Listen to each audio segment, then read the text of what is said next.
it is Siyabonga Merane, right, the goalkeeper. Team news and injuries. Mamelodi Sundowns Themba Zwane is a major doubt due to age-related load management after a grueling year.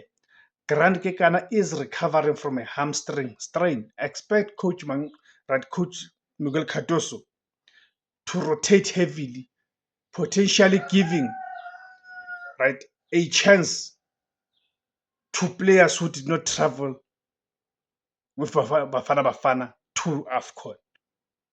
Right. For Orbit College, they have a fully fit squad, but of course, I've also said that they are missing a Munapule Salem, who has now joined the Mamelodi Sundowns permanently from Orlando Pirates. Head-to-head and form. Historical edge, there's none. This is the first ever official meeting between the two clubs. The Sundowns form coming to this match, it is 3 wins and 2 draws.